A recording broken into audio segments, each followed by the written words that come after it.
Hello बच्चों, आज के इस वीडियो में हम जानेंगे लिम्फ के बारे में। So what is lymph? Actually lymph के बारे में जानने से पहले हमें दो तीन चीज़ें पता होनी चाहिए। We should know the artery is responsible for carrying oxygenated blood from heart to the tissues and veins are responsible for carrying deoxygenated blood from tissue to the heart. ये बात हमें पता है। इसके अलावा हमें पता है कि टिश्यूज जो होते हैं वो सेल से मिलकर बने होते हैं और सेल्स के बीच जो स्पेस होता है उसको हम इंटरसेलुलर स्पेस बोलते हैं। इतनी बात क्लियर। अब यहाँ पर ये आर्टरी है, it is carrying oxygenated blood to this particular tissue.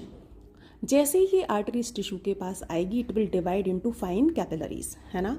और हमें पता है कि कैपिलरीज की वॉल क्योंकि काफ़ी थिन होती है तो इस थिन वॉल के थ्रू इस ब्लड का कुछ फ्लूइड पार्ट इस टिश्यू के इंटरसेलुलर स्पेस में आ जाएगा, है ना।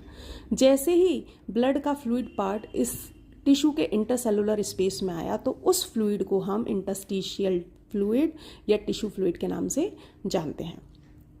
अब बेटा बात यह है कि टिश्यू फ्लूइड को हम ब्लड से कैसे डिफ्रेंशिएट करेंगे, यानी ब्लड से टिश्यू फ्लूइड कैसे डिफरेंट है। तो बेटा इसकी जो कंपोजिशन होती है ऑलमोस्ट ब्लड के प्लाज्मा जैसी होती है, यानी इसका मिनरल कंपोजिशन कैसा होगा, प्लाज्मा जैसा।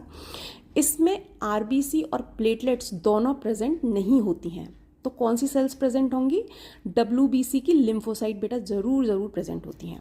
इसके अलावा इसमें स्मॉल प्रोटीन्स प्रेजेंट होती हैं क्योंकि ये जो फ्लूइड बना है बेटा कैसे बना है, लीकेज से बना है, कैपिलरी की वॉल से लीक होकर आया है।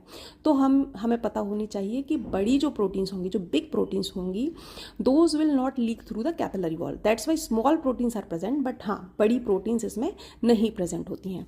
इसके अलावा ये जो टिश्यू फ्लूइड है ये ऑक्सीजन और न्यूट्रिएंट रिच होता है। अब टिश्यू फ्लूइड का काम क्या है? एक्चुअली टिश्यू फ्लूइड इन सेल से कार्बन डाइऑक्साइड रिसीव करेगा और इन सेल्स को ऑक्सीजन और न्यूट्रिएंट्स प्रोवाइड करता है।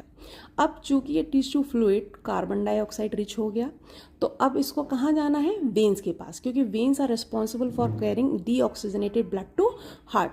तो इसके लिए क्या होगा, एक वेसल होगी जिसको हम बोलेंगे लिम्फेटिक वेसल, ठीक है। ये वेसल इस टिश्यू से इंटरस्टिशियल फ्लूइड को कलेक्ट करके वेन तक पहुंचाएगी। अब बेटा लिम्फ कहाँ आया यहाँ पर? यहाँ पर जैसे ही ये इंटरस्टिशियल फ्लूइड इस लिम्फेटिक वेसल में एंटर करेगा वैसे ही हम इस इंटरस्टिशियल फ्लूइड को यहाँ पर लिम्फ के नाम से जानेंगे, ठीक है। मतलब यहाँ पर ये इंटरस्टिशियल फ्लूइड है टिश्यू के पास और जैसे ही ये लिम्फेटिक वेसल में एंटर किया इस इंटरस्टिशियल फ्लूइड को हमने क्या नाम दे दिया? लिम्फ का नाम दे दिया।